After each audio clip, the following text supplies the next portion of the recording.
Your broadcast has started and you are now live. All right. And we're back. And oh my gosh, we are stacked again. Welcome, CABDA 2021. Let me find my magic button over here. And Zoom. Double D is back. And welcome to our afternoon tech session. Today, we're going to talk about suspension theory. And so I would love to answer your questions. We do have a chat that one of my esteemed colleagues is monitoring, and happy to have you guys go ahead and throw some questions in there if you have them. So this morning we went over one of our newest, latest and greatest suspension fork platforms, the ZEB. And so again, ZEB runs on our charger damper.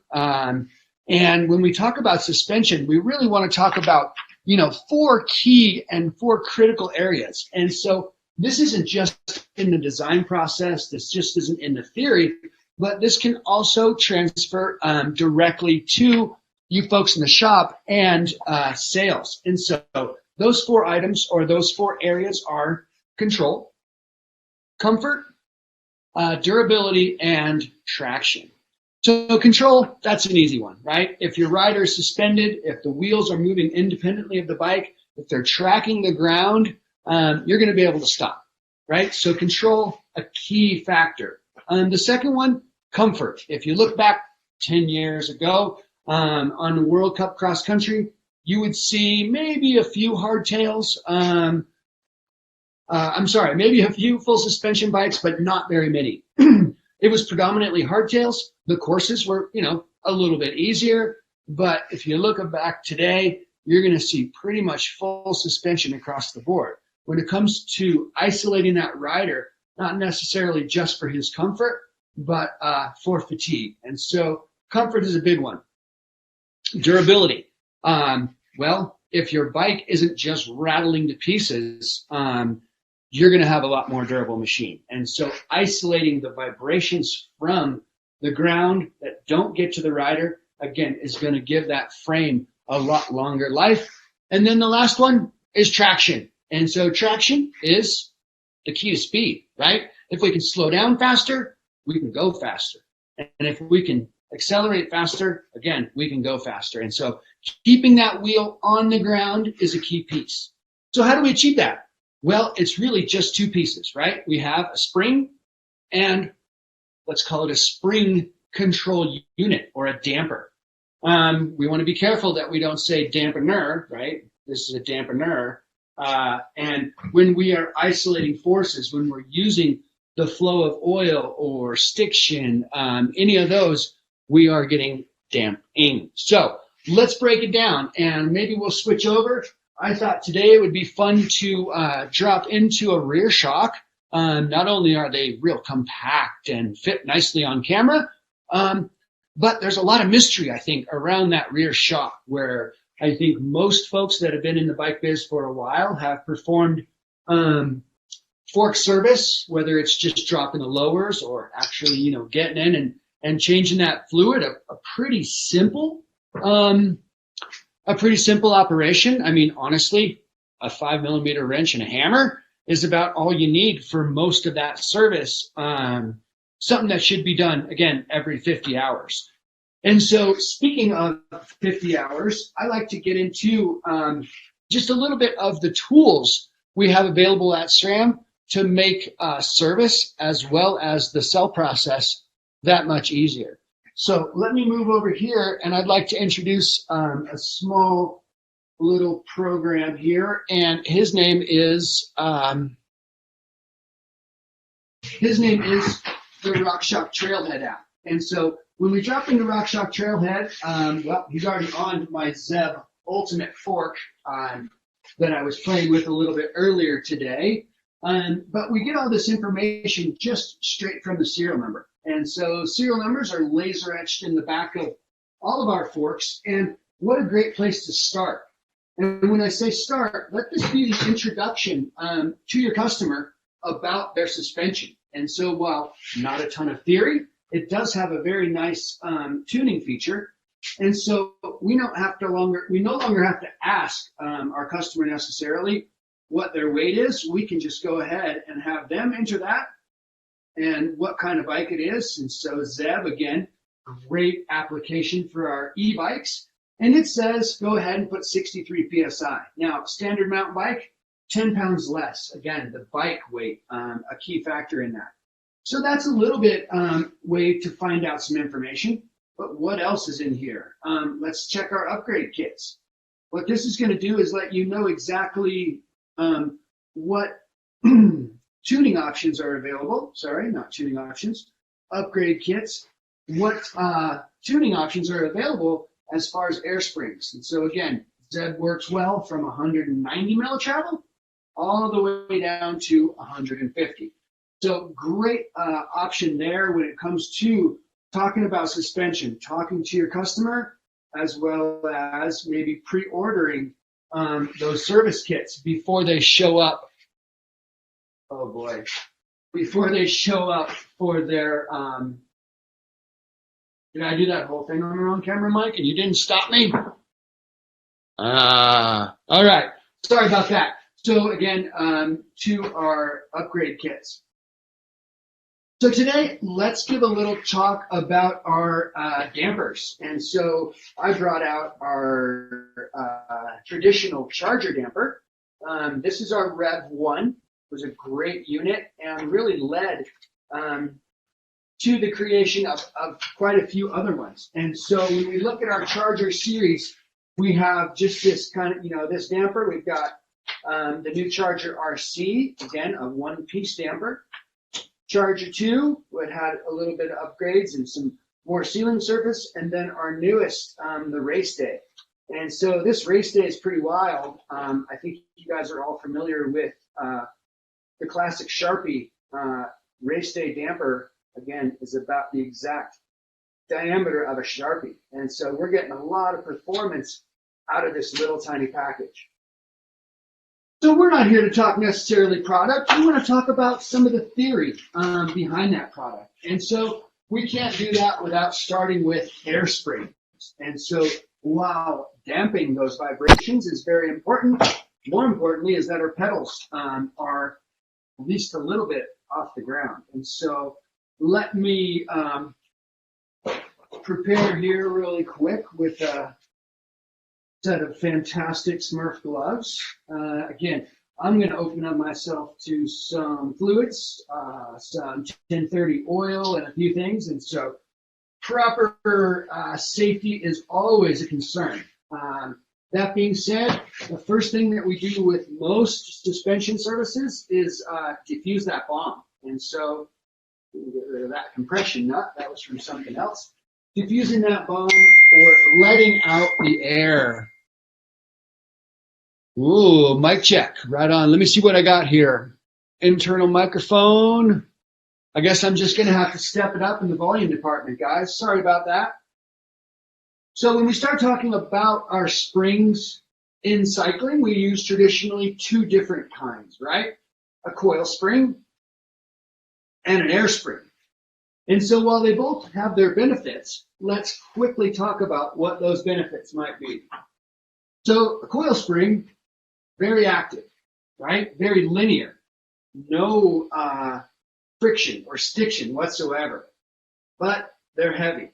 That's a major drawback. Now, they're also a little bit harder to tune. I mean, yeah, we can tune them with maybe some variable springs or some bottom out bumpers or jounce bumpers. But when it comes to tuning, an air shock is much easier, right? So especially on the sales floor, the same large bike might go to a 155-pound skinny kid or a 255-pound adult. And so being able to accommodate for lots of riders with just a shock pump is a super big advantage. The other part to that is we can include some tuning options inside of that air spring.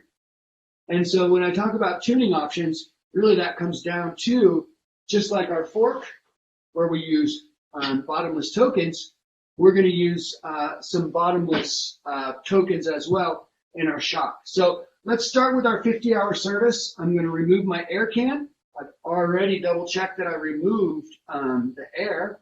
And then I'm going to take a look and make sure that I don't have any stick down situation. And so actually on this guy, it looks like I might have a little bit more negative air than positive.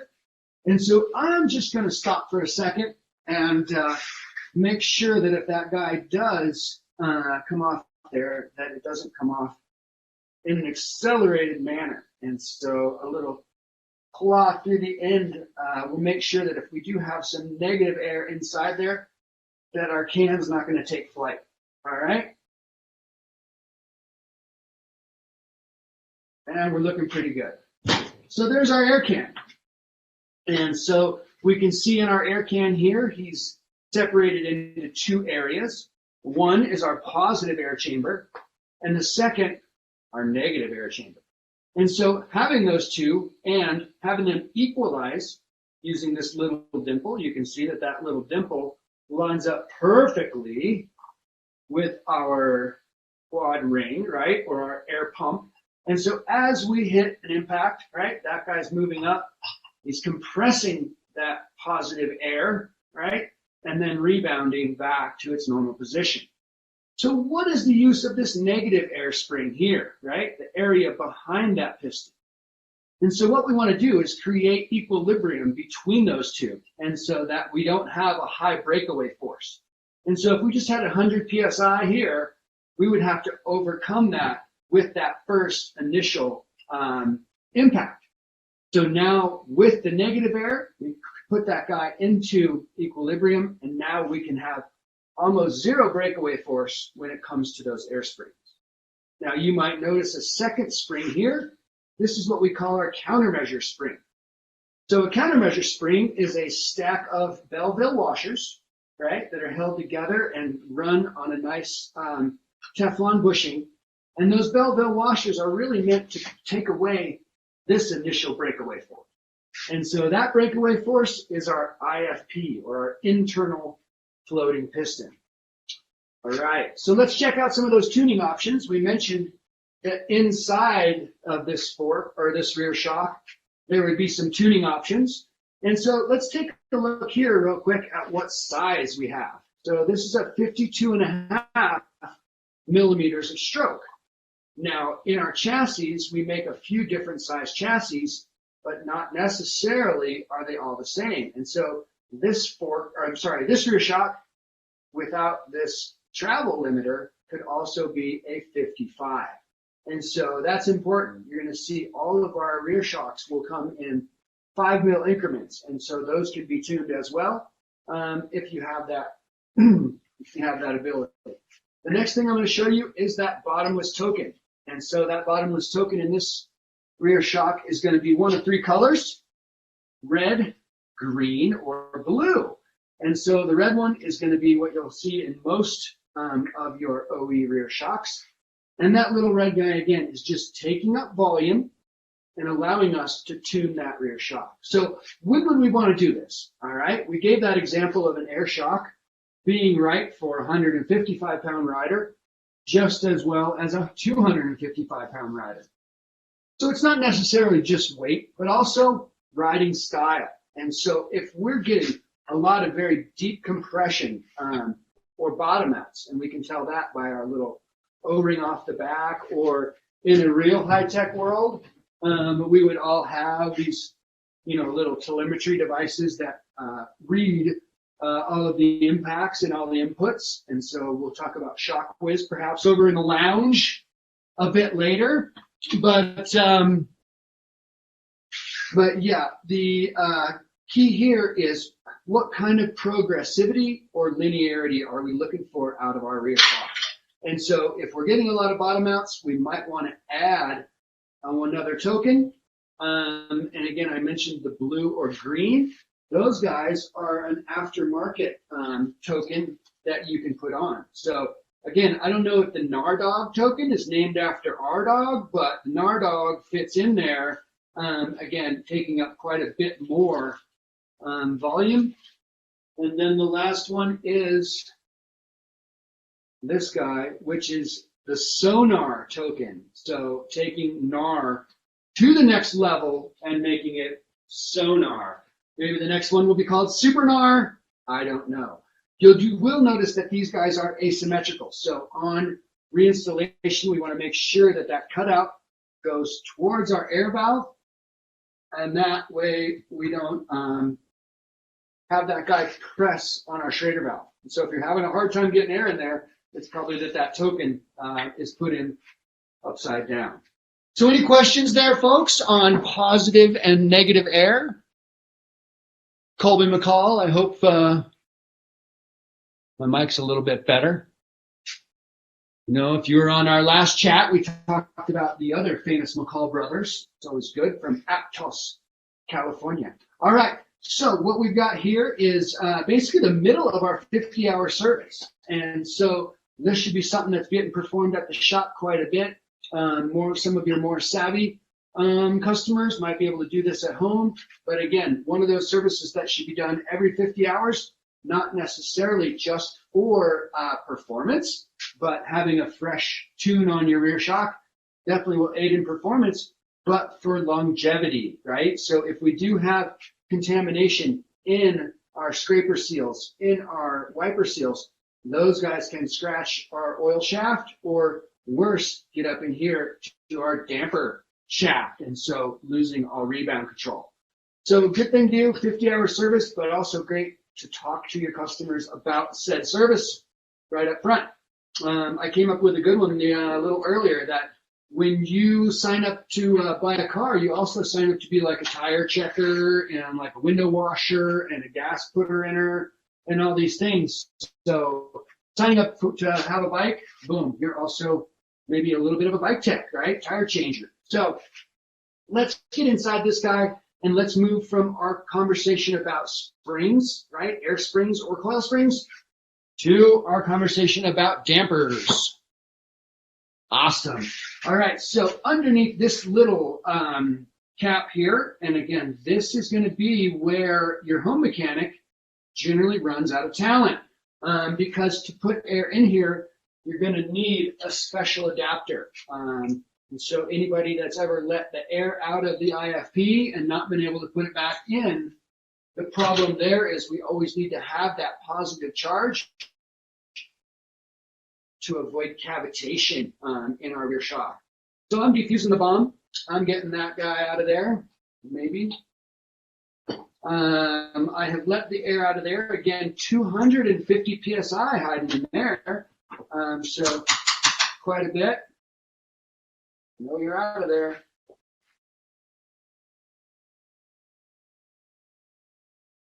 Well, there he is. And again, really important when we're doing suspension service, we want to make sure that we have a visual on those Schrader valves, because those guys indicate where the danger lies. Again, like I said, defusing that bomb. All right, so our IFP has been deflated. And the next thing I'm going to do is get in there and check out our fluid. And so with a 17 mil wrench, I'm just going to crack my oil shaft. And again, making sure we do that just in a controlled manner. Any fluid is kind of hanging out. And then we're going to pop that guy off so we can take a look at our rebound and compression stack.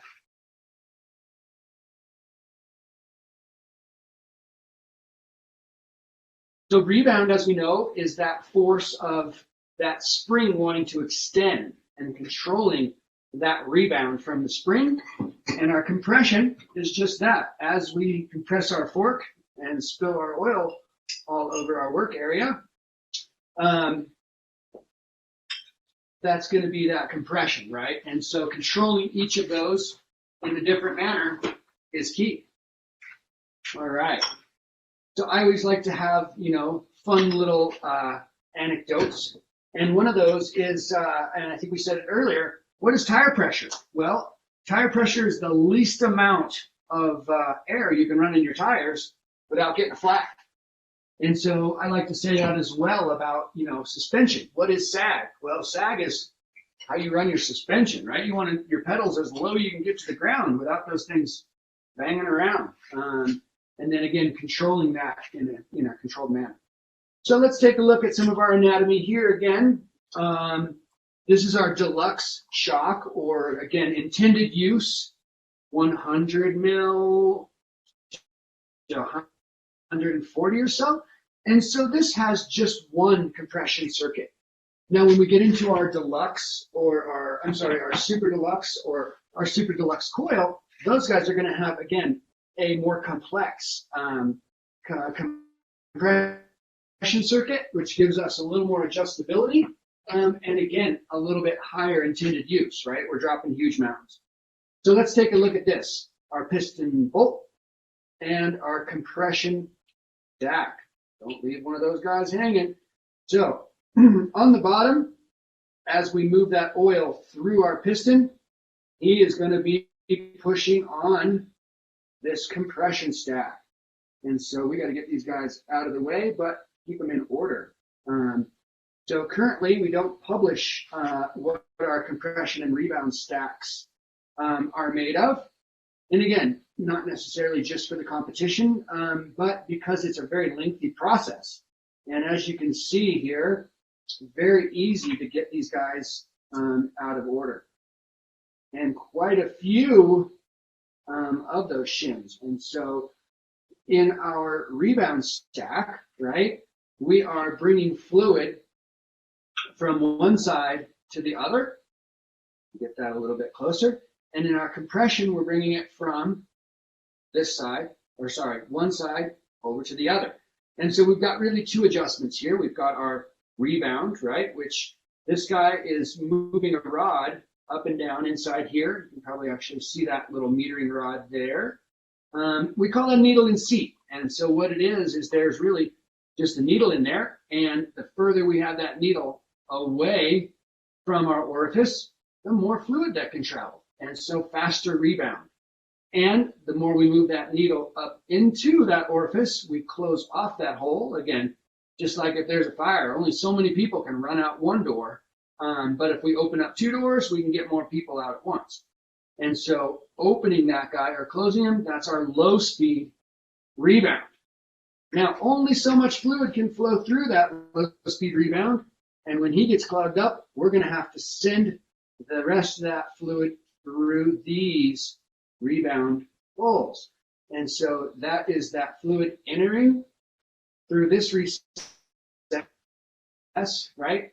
Going through these holes and lifting this leaf spring. And so shims are nothing but a leaf spring. So just like under your car, right? Those things are just flexing. And so sealing those ports as the fluid comes out, it is again flexing those shims and giving us rebound control. Now, same thing on the other side. As that fluid is heading back, he can head through these two ports. And on the flip side, we are going to have a compression stack. And so this compression stack is pretty heavy duty, right? We've got an initial stack of 4. And then we have what we call a spacer shim. And so these guys are going to isolate our first stack. Am I on camera there? Sorry. These are going to isolate our first stack of compression shims. And when those guys bend far enough, they're going to hit this second stack of shims. And so this guy is our blow-off shim. And he is activated not only by just the oil pressure, but by a little lever. And so as we move this lever, right, we're adding force to that compression shim, and that's what gives you your threshold.